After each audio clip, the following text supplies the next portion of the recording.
So, ayan nga mga kamarya is 5:05 ng hapon. It's Saturday. Ayan, andito ulit tayo ngayon sa Masyon. Ayun, no, nakikita nyo. Ayan, may pintura na. Ayan, ipapakita ko sa inyo. Tara doon sa loob mga kamarya. So, ito na nga mga kamarya. Andito na tayo. Yung sinabi ko sa inyo kanina. Ayan, no, may pintura ng ating grill sa terrace sa taas. Ayan ang ating kamaryo. Naghukay po sila ng kayamanan. Naghukay ang kamaryo ng kayamanan. Kung nasaan ang kayamanan dyan. Oh. Ang kapal lang ano no? Yung simento. Ayun no? Ayan. Andito ulit tayo ngayon mga kamarya. Sa ha? Sa ating mansyon. Ayan, ayan, ayan. Ayan. Nasaan ang kubo? Nakita na? Ayan. So, doon tayo sa loob mga kamarya kung ano ang ganap. Kung ano ang nagbago sa loob. So, dito tayo dadaan.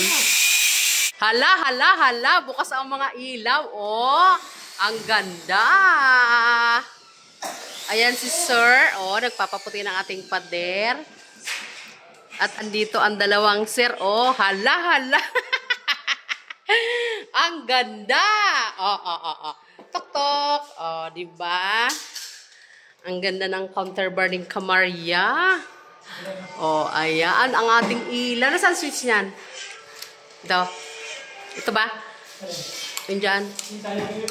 Ito. Oh. Yun yung nakakaputi na ilaw.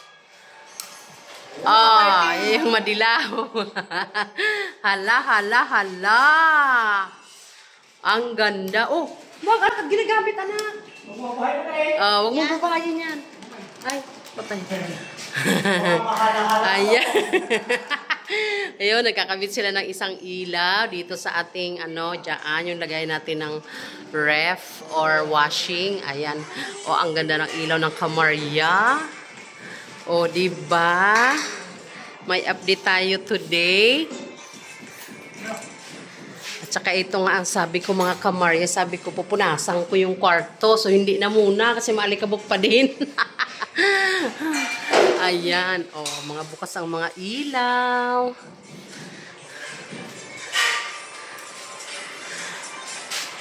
Todo na ba yan, sir? Wala nang babalikan. Ayan, nagre-retouch si kuya ng ating pader para maganda. So, dito wala pa din. Hindi pa din nalagyan ng tiles. By tomorrow siguro.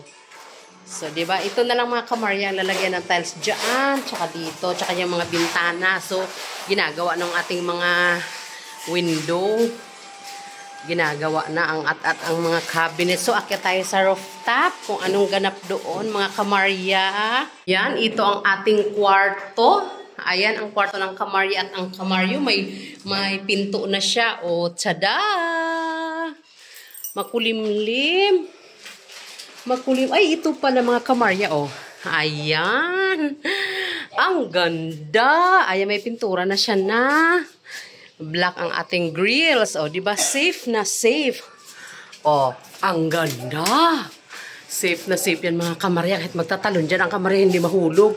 Kahit ano pa dyan si kamarya, mag-monkey-monkey. Hindi mahulog ang kamarya dyan pa nag-monkey-monkey.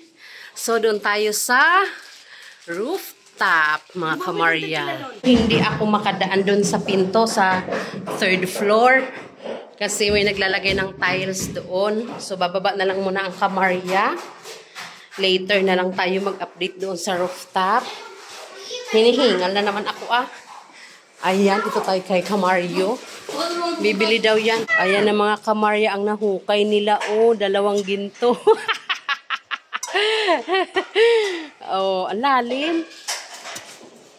Hala, hala. Ayan ang ating gate. Oh, binubuo na.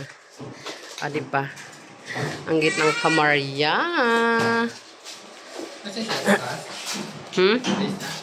Gate yan dito sa garahe. Yan, may ilaw na. May ilaw ng ating. Oh, cute lang yan na ilaw. Maliit lang. Kaysa dito, oh, ito super laki yan. Malaki ang atin sa kusina. Di ba ang liwanag, mga kamarya? Sisipagin ang kamarya magluto. Ayan. Puting-puti na yun, mga kamarya. O, ang puti na. Ang puti na nga ng ating pader. Ayan. So, may design ng ating counter bar. Ito. Yan talaga yung gusto ko. Ganyang kulay. Kasing kulay ng ating mga pinto. At syempre ang ating CR. Oh, wala pa siyang ilaw. Oh, wala pa siyang ilaw. Dito pa lang yung nakakabit. Yung dalawa pa lang. So, yan ang ating update today, mga kamarya. October 12. Maraming salamat. And thank you for watching.